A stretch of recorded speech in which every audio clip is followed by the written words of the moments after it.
الحمد لله وكفى وسلام على سيد الرسل وخاتم الأنبياء وعلى آله وأصحابه الأتقياء الذين هم خلاصة العرب العرباء وخير الخلائق بعد الأنبياء أما بعد فاعوذ بالله من الشيطان الرجيم بسم الله الرحمن الرحيم محمد رسول الله والذين معه أشداء على الكفار رحماء بينهم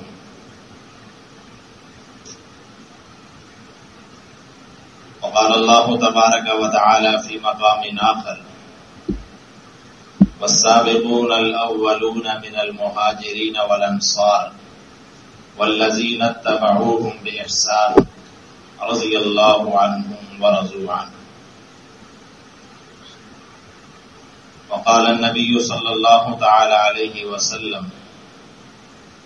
لو كان بعدي نبي لكان عمر أو كما قال عليه الصلاة والسلام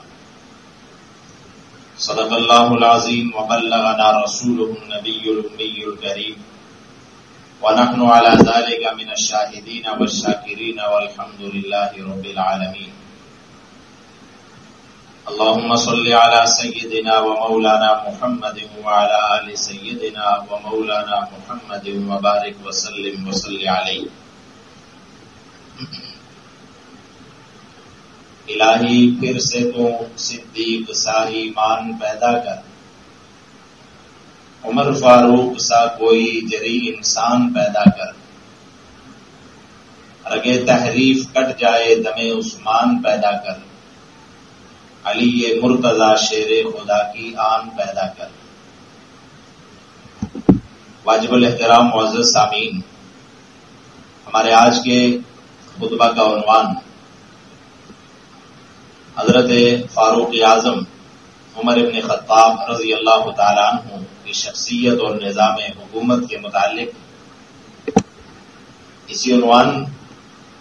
سے وابستہ چند باتیں آپ حضرات سے گوشگزار کرنی ہیں۔ دعا ہے کہ اللہ تعالیٰ مجھے حق اور سچ کہنے کی اور ہم سب کو اس کے مطابق عمل کی توفیق عطا فرمائے۔ حضرت عمر بن خطاب رضی اللہ تعالیٰ عنہ وہ عظیم انسان ہیں، وہ عظیم صحابی ہیں کہ جنہیں مراد رسول بھی کہا جاتا ہے، اور آپ نبی کریم صلی اللہ تعالی علیہ وسلم کے سسر بھی ہیں، اور نبی کریم صلی اللہ علیہ وسلم نے فرمایا کہ آسمانوں پہ میرے دو وزیر ہیں اور زمین پہ بھی میرے دو وزیر ہیں۔ فرمایا آسمان پہ میرے دو وزیر جبرائیل اور میکائیل ہیں، اور زمین پہ میرے دو وزیر ابو بکر اور عمر ہیں۔ رسول اللہ صلی اللہ تعالی علیہ وسلم نے کہ ویسے تو آپ کے تمام صحابہ، اللہ کا قرآن اس بات پہ گواہ ہے کہ اللہ نے انہیں یہ اعزاز بخشا کہ رضی اللہ عنہم ورضوا عنہ، دنیا میں ہی اعلان فرمایا کہ اللہ ان سے راضی ہے اور وہ اللہ سے راضی ہے۔ حضرت عمر رضی اللہ تعالیٰ عنہ بھی ان عظیم صحابہ میں شمار ہوتے ہیں جو ابتدائی دور میں اسلام لائے اور پھر اپنی ساری زندگی اسلام کے لیے نبی کریم صلی اللہ علیہ وسلم کے ساتھ ان کے مشن کی ترویج اور اشاعت کے لیے وقف کر دی۔ اس لیے آپ صلی اللہ علیہ وسلم نے موقع بموقع ان کی خدمات کو سراہتے ہوئے ان کے فضائل اور ان کی مناقب کو بیان فرمایا۔ ایک موقع پہ رسول اللہ صلی اللہ تعالی علیہ وسلم نے ارشاد فرمایا کہ تم سے پہلی امتوں میں بھی کچھ لوگ ایسے ہوا کرتے تھے جنہیں محدثون کہا جاتا تھا۔ وہ پیغمبر نہیں ہوتے تھے لیکن اللہ تعالیٰ ان کے دلوں پہ الہام فرماتے تھے، اللہ ان سے کلام فرماتے تھے۔ میری امت میں اگر کوئی شخص ایسا ہے تو وہ عمر ابن خطاب ہے۔ ایک روایت میں فرمایا کہ ان اللہ جعل الحق علی لسان عمر، اللہ تعالیٰ نے عمر کی زبان پہ حق کو جاری فرما دیا۔ سامعین محترم،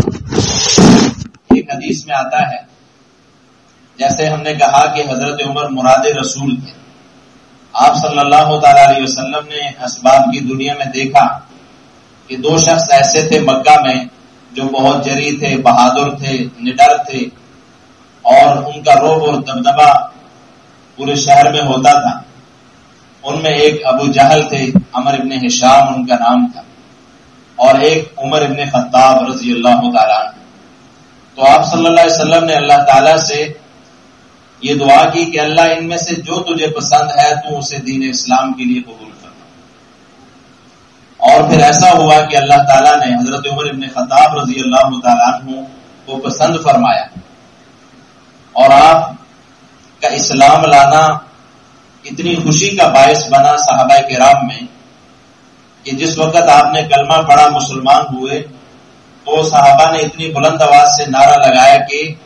پورے مکہ شہر گونج اٹھا۔ اور یہی نہیں بلکہ ابن ماجہ کی روایت ہے کہ آپ صلی اللہ علیہ فرمایا گیا،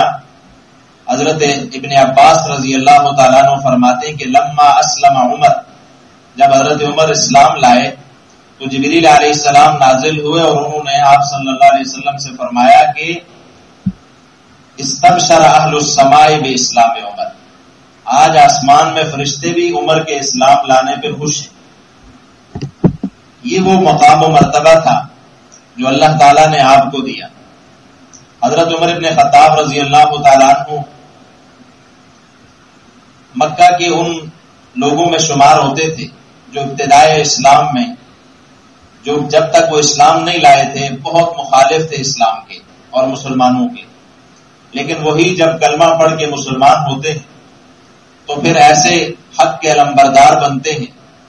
ایسی جرت اور بہادری کا مظاہرہ کرتے ہیں کہ پھر مسلمانوں کو وہ جرت دلاتے ہیں، بہادری دلاتے ہیں، غیرت دلاتے ہیں، اور وہ اسلام کے لیے خدمات سر انجام دیتے ہیں کہ اللہ تعالیٰ نے اس کا صلہ انہیں بہت بڑا عطا کیا۔ آپ رضی اللہ تعالیٰ عنہ وہ عظیم ہستی تھے جنہیں تمام وہ مقامات، وہ موقع جو صحابہ کرام نے دین کے غلبے کے لیے جہاں جہاں بھی ضرورت پڑی، حضرت عمر رضی اللہ تعالیٰ عنہ ان میں پیش ہوا کرتے تھے۔ اور رسول اللہ صلی اللہ علیہ وسلم سے محبت کا یہ عالم تھا کہ ایک موقع پہ عرض کیا، یا رسول اللہ صلی اللہ علیہ وسلم، آپ مجھے اپنی جان اور مال کے علاوہ ہر چیز سے زیادہ محبوب ہیں۔ آپ نے فرمایا کہ ابھی تک تمہارا ایمان مکمل نہیں ہوا۔ آپ فرمایا، یا رسول اللہ صلی اللہ علیہ وسلم، آپ مجھے ہر چیز حتیٰ کہ اپنی جان سے بھی زیادہ پیارے ہیں۔ تو آپ صلی اللہ علیہ وسلم فرمایا، اب ایمان مکمل ہو گئے۔ دراصل یہ بتانا مقصود تھا کہ ہمیں آپ صلی اللہ علیہ وسلم کی ذات سے اپنی جان سے بھی بڑھ کر محبت ہے، اور آپ گاہے بگاہے موقع بموقع اس کا اظہار بھی فرمایا کرتے ہیں۔ اور جب بھی کوئی ایسا واقعہ پیش ہوتا، کوئی ایسی بات ہوتی کہ جس میں رسول اللہ صلی اللہ علیہ وسلم کی بے ادبی ہوتی یا کوئی نازیبا طریقے سے آپ صلی اللہ علیہ وسلم سے گفتگو کرتا، تو حضرت عمر رضی اللہ تعالیٰ عنہ برداشت نہیں کیا کرتے اور فوراً آگے بڑھتے اور اسے سبق سکھانے کے لیے اقدام کرتے۔ بارہا ایسا ہوا کہ آپ صلی اللہ علیہ وسلم نے روکا، اور ایک موقع پہ ایسا بھی ہوا کہ ایک شخص نے جب آپ صلی اللہ علیہ وسلم کے فیصلے پہ عدم اطمینان کا اظہار فرمایا تھا تو آپ نے اس کا سر تن سے جدا کر دیا۔ فرمایا کہ جسے حضور صلی اللہ علیہ وسلم کا فیصلہ قبول نہیں ہے، اس کا فیصلہ پھر عمر کی تلوار کرے۔ تو یہ آپ کی محبت تھی دین اسلام کے ساتھ، رسول اللہ صلی اللہ علیہ وسلم کی ذات کے ساتھ۔ ایک نازک رشتہ تھا، ایک بڑا اہم رشتہ بھی تھا، سسر کا رشتہ، لیکن اس کے باوجود آپ نے ہمیشہ کبھی بھی اس بات کو نہیں دیکھا کہ میں حضور صلی اللہ علیہ وسلم کے ساتھ یہ نسبت رکھتا ہوں۔ ہمیشہ ایک خادم، ایک غلام اور ایک متبع اور فرمانبردار بن کے آپ ہمیشہ آپ صلی اللہ علیہ وسلم کے سامنے رہے۔ اپنی خلافت کے زمانہ میں 22 لاکھ مربع میل پہ حضرت عمر رضی اللہ تعالیٰ عنہ نے اپنی خلافت کی، اسلام کا جھنڈا لہرایا اور اسلام کو چاردانگ عالم میں پھیلایا، اور صرف یہی نہیں کہ پھیلایا بلکہ نظام اسلام کو بھی نافذ کر کے دکھایا۔ اپنے خلافت کے زمانہ میں ایک موقع پہ ایک جگہ بیٹھے کچھ رفقاء ساتھ تھے، بیٹھ کے رونے لگ گئے۔ تو صحابہ کرام ساتھ جو تھے اصحاب، انہوں نے پوچھا کہ آپ کے رونے کی کیا وجہ ہے؟ آپ تو اتنے بڑے عظیم المرتبت خلیفہ ہیں، امیر المؤمنین ہیں، آپ کا رعب اور دبدبہ ہے عالم میں، تو پھر آپ کیوں رو رہے ہیں؟ کیا رونے کی وجہ مسلمانوں کا کوئی فکر ہے؟ فرمایا نہیں، میں اس لیے نہیں رو رہا کہ کوئی پریشانی ہے، فرمایا اس لیے رو رہا ہوں کہ مجھے اپنا ماضی یاد آ گیا۔ فرمایا یہ وہ جگہ تھی، میں اونٹ چرایا کرتا تھا اور میرے والد خطاب نے مجھے ایک مرتبہ یہاں پہ اونٹ چرانے کو دیے اور وہ کہیں کام سے گئے، میں اپنے کاموں میں غفلت میں مشغول ہو گیا اور وہ اونٹ گم ہو گئے۔ میرے والد آئے اور انہوں نے جب مجھ سے اونٹ پوچھا کہاں ہے تو میں نے کہا وہ تو گم ہو گئے، تو مجھے بہت سخت ڈانٹا اور مارا اور مجھ سے کہا کہ عمر تمہارا کیا بنے گا، تم کیسے زندگی گزارو گے، تم سے یہ تھوڑے سے اونٹ نہیں سنبھالیں گے۔ فرماتے میں رو اس لیے رہا ہوں کہ ایک وہ عمر تھا، ایک زمانہ تھا اس سے 2-3 اونٹ نہیں سنبھالے جاتے تھے، اور جب وہی عمر حضور کی قدموں میں بیٹھا، اللہ نے اسے دولت اسلام سے نوازا، تو وہی عمر آج 22 لاکھ مربع میل پہ حکومت کر رہا ہے۔ سامعین محترم، اس لیے حفیظ صاحب نے کہا تھا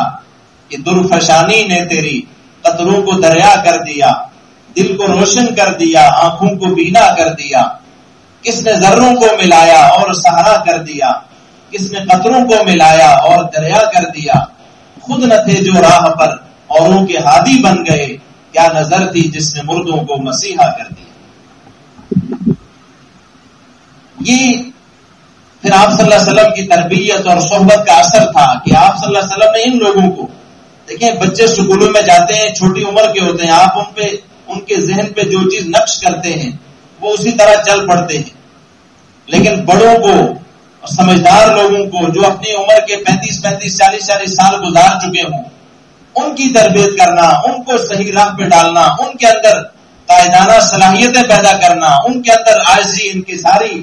اور عدل و انصاف کے وہ اصول ان کے اندر پیوست کرنا، یہ کوئی آسان کام نہیں ہوتا۔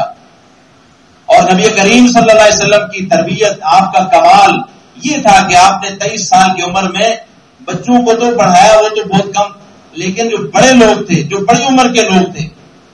ان کو آپ صلی اللہ علیہ وسلم نے اس راہ پہ ڈالا۔ اور آپ دیکھیں علماء نے لکھا ہے کہ نبی کریم صلی اللہ علیہ وسلم کے جو اوصاف تھے، خلفائے راشدین کو اگر ہم دیکھیں تو انہوں نے اپنی جو قلبی دلچسپی تھی اس کے مطابق اسی چیز کو رسول اللہ صلی اللہ علیہ وسلم سے اخذ کیا۔ صداقت آپ صلی اللہ علیہ وسلم کا وصف تھا، ابوبکر صدیق رضی اللہ تعالیٰ عنہ نے اس چیز کو لیا۔ عدالت آپ صلی اللہ علیہ وسلم کی شان تھی، آپ نے عدل و انصاف سکھایا بھی اور کیا بھی، اور حضرت عمر رضی اللہ تعالیٰ عنہ نے اس صفت کو اپنے اندر لیا۔ حیا اور سخاوت یہ میرے نبی صلی اللہ علیہ وسلم کی شان تھی، حضرت عثمان نے اس کو لیا۔ علم تھا، شجاعت تھی، بہادری تھی، حضرت علی المرتضی حیدر کرار رضی اللہ تعالیٰ نے اس کو لیا۔ تو یہ دراصل آپ صلی اللہ علیہ وسلم کے وہ اوصاف تھے جو ان کے اندر منتقل ہوئے۔ پہلے بھی یہی لوگ موجود تھے، حضرت ابوبکر صدیق پہلے بھی تھے، حضرت عثمان پہلے سے موجود تھے، حضرت عمر تھے، لیکن یہ جو اوصاف ان کے اندر پیدا ہوئے یہ آپ صلی اللہ علیہ وسلم کی صحبت میں اور تربیت میں آنے کے بعد ایسا ہوا۔ اور پھر آپ دیکھیں ہر ایک نے اپنی جگہ پہ وہ کمال کیا۔ ہم حضرت عمر رضی اللہ تعالیٰ عنہ کی اگر ہم بات کرتے ہیں تو سامعین محترم، اللہ نے رسول اللہ صلی اللہ علیہ وسلم سے فرمایا تھا کہ هو الذی ارسل رسولہ بالہدی ودین الحق لیظہرہ علی الدین کلہ، اللہ نے اپنے پیغمبر صلی اللہ علیہ وسلم کو بھیجا ہے ہدایت دے کر، اور اس لیے کہ لیظہرہ علی الدین کلہ، تاکہ اسے تمام ادیان پہ غالب کر دے۔ اور یہ جو سٹیپ وائز یہ سسٹم چلا، حضرت عمر رضی اللہ تعالیٰ عنہ کا دور آیا تو بڑی بڑی بادشاہتیں وہ ان کے تختے الٹ گئے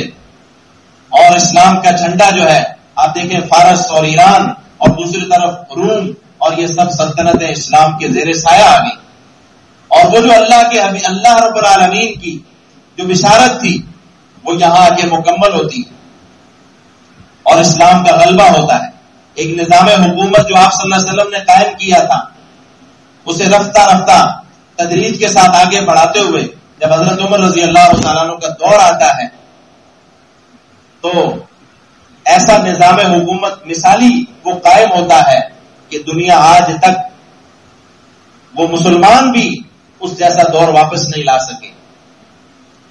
اور آج بھی ہم اس دور کو پوری دنیا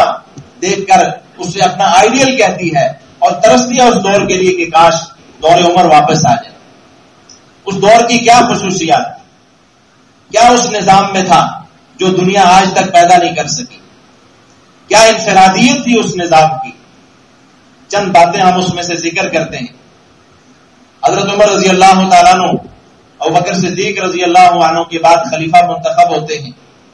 آپ جب انہیں اپنا نامزد کرتے ہیں اپنا خلیفہ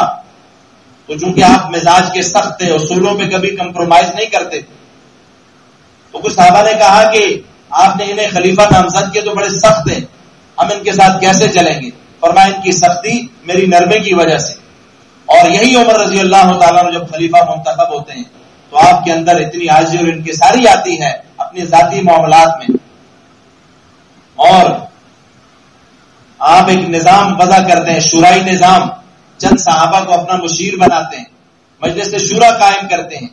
جس میں حضرت عثمان غنی رضی اللہ تعالیٰ, حضرت علی المرتضی رضی اللہ تعالیٰ, اس طرح حضرت معاذ بن جبل, حضرت زید بن ثابت, یہ بڑے بڑے کبار صحابہ اپنی شورا میں بٹھاتے ہیں اور کوئی بھی معاملہ ہوتا ہے مجلس شورا میں اسے لاتے ہیں, اس میں مشاورت کرتے ہیں اور اس کے بعد اقدام کرتے ہیں.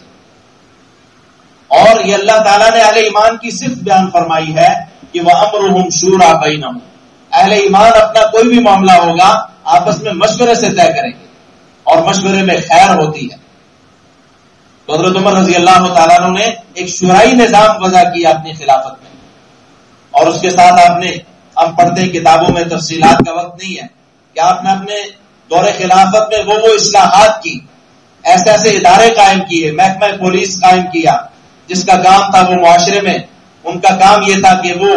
برائیوں پہ نظر رکھتے تھے, کہاں پہ ناپ تول میں کمی ہو رہی ہے اور کہاں پہ کوئی جرائم ہو رہے ہیں, کہاں پہ شراب نوشی ہو رہی ہے, شراب کی خرید و فروخت ہو رہی ہے, تعمیرات میں تجاوزات ہو رہی ہیں. اس طرح کے دیگر کام محکمہ پولیس کا کام تھا کہ ان پہ نظر رکھے. اور ان کے ساتھ ساتھ حضرت صفوان بن امیہ کو آپ نے ساتھ جیل خانہ بھی بنایا اور حضرت صفوان بن امیہ کو اس کا نگران بنایا. جو مجرم ہوتے ہیں انہیں پکڑ کر جیل میں ڈال دیا جاتا, اور ایک بڑی جگہ 4000 درہم میں خرید کر اسے جیل خانہ بنایا. ایک چور آپ کے وقت میں پکڑا گیا تو اس نے کہا کہ مجھے معاف کر دے, میں نے پہلی دفعہ چوری کی. آپ نے فرمایا کہ نہیں, تم نے یقیناً تم چوری کرنے کے عادی تھے, پہلی دفعہ اللہ تعالیٰ کسی کو پکڑ کے ایسے رسوا نہیں کرتا. تو جیل خانہ بنایا اور اس میں ایسے مجرموں کو ڈالا جاتا, پھر ان کی اصلاح کی جاتی, انہیں پڑھایا جاتا, انہیں سمجھایا جاتا اور سدھار کے انہیں باہر بھیجا جاتا. آپ نے بیت المال کا نظام قائم کیا اور اس نظام میں آپ دیکھیں خراج, ٹیکس اور جزیے تمام اس میں جمع ہوتے, اور اس طرح دیگر جو مسلمانوں کے اموال زکوٰۃ کی شکل میں دیگر شکلوں میں جمع ہوتے, پھر انہیں انصاف کے ساتھ مسلمانوں پہ خرچ کیا جاتا ہے. اور اسی بیت المال سے پھر آپ نے ایک ایسا وسیع نظام جو ہے آپ نے جاری کیا کہ علماء نے لکھا ہے, مورخین نے, کہ آپ کے دارالخلافہ سے جو سالانہ لوگوں کی تنخواہیں جو جاری ہوتی تھی ان کی جو مقدار تھی تقریباً 3 کروڑ کے لگ بھگ تھی, جو آپ نے مؤذنین, ائمہ اور دیگر جو ملازمین تھے, فوج تھی, پولیس تھی, سب کی تنخواہیں مقرر کر دی اور پھر آپ ان سے کام بھی لیتے تھے. یہ آپ نے ایک ایسا نظام, ٹھیک ہے فی سبیل اللہ کام کرنا اور معنی رکھتا ہے, لیکن جب تنخواہ دی جائے گی تو اس کا احتساب بھی پھر آسان ہو جائے گا. اس لیے آپ نے ایک سسٹم جو ہے گورنمنٹ کا پورا ایک اسٹرکچر آپ نے قائم کیا. اس کے ساتھ ساتھ آپ نے زرعی نظام جو ہے جو ہے زمینوں کا، زراعت کا محکمہ زراعت، اس کے لیے آپ نے ایسے اقدامات کیے کہ آج بھی وہ نہریں قائم ہیں ہمارے ان شہروں میں، لوگ ان سے آج تک فائدہ اٹھاتے ہیں. نہریں کھدوائی آپ نے، بڑی مشہور نہریں ہیں، نہر ابو موسیٰ اشعری، نہر معقل بن یسار، اور اس طرح نہر امیر المومنین. 69 میل کی لمبی نہر جو بحر قلزم اور دریائے نیل کے درمیان کھدوائی اس کی گئی، اور صرف 6 مہینے میں اس کی کھدوائی کی گئی. یعنی اتنا فاسٹ سسٹم تھا اس وقت بھی، آپ کام لیتے تھے. اور وہ نہریں آپ نے کھدوا کر جہاں پانی کے لیے آسانی ہوئی لوگوں کو، وہاں پہ زراعت کا جو محکمہ تھا اس نے بھی ترقی کی. سامعین محترم، نظام تعلیم کو آپ نے بڑی وسعت دی، اساتذہ کی تنخواہیں مقرر کر کے پھر ان سے آپ کام لیتے تھے، اور آپ نے قرآن کریم کی اشاعت کے لیے، اس کو پڑھانے کے لیے، اس کو سکھانے کے لیے مختلف شہروں میں آپ نے پھر اپنے لوگ بھیجے، ان کی تنخواہیں مقرر کی، اور دور دراز کے علاقوں میں بصرہ ہو، شام ہو، کوفہ کا شہر آپ نے آباد کیا، اور صرف آباد نہیں کیا بلکہ اسے علم کا مرکز بنایا. اور حضرت عبداللہ بن مسعود رضی اللہ تعالیٰ عنہ جیسے عظیم صحابی تھے، ان کو وہاں بھیجا. تو اس طرح سے آپ نے قرآن کریم پڑھانے والوں کو پھیلا دیا پورے اطراف میں، تاکہ نظام تعلیم. اور ایک حضرت ابو دردہ رضی اللہ تعالیٰ عنہ کے مجلس درس میں 1600 لوگ شریک ہوا کرتے تھے. ایسی آسانیاں آپ نے اس کے لیے کی، تعلیم کو عام کرنے کے لیے. اور آپ کا جو نظام عدل تھا اس کی تو مثال دی جاتی ہے. اکاؤنٹیبلٹی، احتساب، آپ خاص طور پہ عوام کا تو کرتے ہی کرتے اپنے گورنروں کا اور عہدیداروں کا تو بہت زیادہ کیا کرتے تھے. اور ایام حج میں جب سارے لوگ حج کے لیے آتے تھے تو گورنروں کو اسپیشلی بلاتے تھے، اور اس کے ساتھ ساتھ جو لوگ ان کے علاقوں سے حج کے لیے آتے ان سے پوچھتے کہ گورنر کے بارے میں کہ کیسے وہ چلا رہے نظام کو. کوئی شکایت ہوتی فوراً وہیں پہ اس کا فوری انصاف ہوتا تھا. یہ نہیں تھا کہ 50 سال کی جو ہے نا فائلیں وہ پڑی ہوں اور کوئی پوچھنے والا ہی نہ ہو. فوراً احتساب. حضرت عمر ابن عاص رضی اللہ تعالیٰ عنہ بہت جلیل القدر صحابی ہیں. آپ کے بیٹے نے مصر کے گورنر تھے. ایک عام انسان کو وہاں پہ کسی وجہ سے تانا دیا اور تھپڑ مارا کہ ہم تو بڑے خاص لوگ ہیں، عہدیدار لوگ ہیں، تم کون ہوتے ہو ہماری برابری کرنے والے. وہ ایسے ہی ان دنوں میں وہاں پہنچے اور حضرت عمر رضی اللہ تعالیٰ عنہ سے شکایت کی، تو آپ نے فوراً بلا کر گورنر کے بیٹے کو اپنے سامنے ہی ان سے تھپڑ مروائے، اور یہ تاریخی جملہ ارشاد فرمایا، متا استعبدتم الناس وقد ولدتهم امہاتهم احرارا. تم نے کب سے لوگوں کو اپنا غلام سمجھنا شروع کر دیا ہے جبکہ ان کی ماؤں نے انہیں آزاد جنا ہے. یہ آزاد لوگ ہیں، تو میں نے اپنا غلام کہنے کا کوئی حق حاصل نہیں. اور خود کو بھی احتساب کے لیے پیش کرتے. ایک گورنر کی شکایت آئی اور انہیں جو ہے فوراً معزول کیا، اور پھر ان سے کہا کہ تمہیں پتا ہونا چاہیے کہ تم اس سے پہلے کیا حیثیت رکھتے تھے. اللہ نے تمہیں اسلام کے ذریعے عزت دی، اور پھر انہیں ایک بکریوں کا ریوڑ دیا کہ انہیں چراؤ تاکہ تمہیں اپنی حیثیت پتا چلے. یہ وہ چیز تھی جس نے آپ کے نظام عدل کو مضبوط کیا. خود بھی ایک دفعہ عدالت میں پیش ہوئے تو جج صاحب نے کچھ ان کے سٹیٹس کا خیال کرتے ہوئے جگہ چھوڑی، تو آپ نے انہیں بھی ڈانٹا اس بات پہ کہ تم نے ایسا کیوں کیا. یہ وہ جو ہے کردار تھا جس کی دھاک چاردانگ عالم میں بیٹھی. یزدگر بادشاہ کا جو نمائندہ جب عرب گیا فارس سے، ایران سے، دیکھیں یہ بادشاہ کون ہے جس کی اتنی ٹھاٹ باٹ ہے، جس کا اتنا روب و دبدبا ہے. تو وہ دیکھا تو حضرت عمر لیٹے ہوئے اور اپنی لاٹھی پہ سر ہے. تو سامنے اللہ تعالیٰ ہم سب کو اس نظام کو اپنانے کی اور ان باکردار لوگوں کی عظمت کو سمجھنے کی اور ان کے نقش قدم پہ چلنے کی توفیق عطا فرمائے.